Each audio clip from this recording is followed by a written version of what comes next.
You're fine the whole day. You're not thinking machshavas. Then you stand up to prayer, and you mama start reading the words. You're ready to daven, and all of a sudden you start thinking about every single thing like from the toolbox, right? Because that's how the Yetzer Hara works. He sees that when your godly soul's about to get going, that's when his job starts, right? So it specifically comes to get you right at the time when you're about to be aroused in love and fear. And to come and bother you become in many matters. Sometimes it puts upon you fear and dread with something that there's really nothing to it at all. I'll give you an example. Yesterday, there was vandalism in Tzfat. 50 cars, their windshields were smashed with a hammer during Shabbos last night. And my car was one of them. And I was davening, I was in the middle of Shemona Esrei on Shabbos, and mamash, the davening here on Shabbos was unbelievable, right? It was like the craziest Shabbos davening we've had in a long time. And my little son runs over, he's like, mamash davening Shemona Esrei, he's like, Tati, our car was smashed with a hammer. It's destroyed.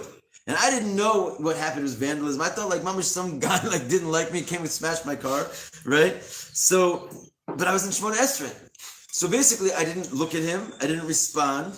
And we were in the middle of such an unbelievable davening, we actually won this battle. You know what I'm saying? But I saw right there, it was, of course he came, my little son running to me, and did this. He comes to try and throw a fear and a panic upon you with something which is nothing really, right? Okay, my windshield, I gotta have a new windshield. But in the face of mamash davening like that on Shabbos, who cares about new windshields? It's a bracha. You know what I'm saying? It was only because the whole 50 cars, I have to apologize to all the Tzfat. It all happened just so I would be tested in the middle of Shemona Esrei to see if I was going to get knocked off from mamash devekas to Hashem, which could have easily happened, right? And in fact, I know it was because a few of my neighbors come knocking on my door. I told my children when I came home, don't talk about this until Shabbos is over, not one word.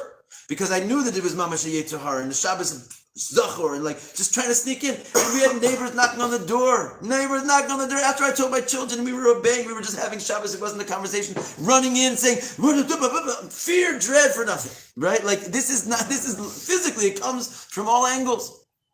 This is how the Yetzer Hara works. So mamash, it really all happened so I can have a good mashal for the class.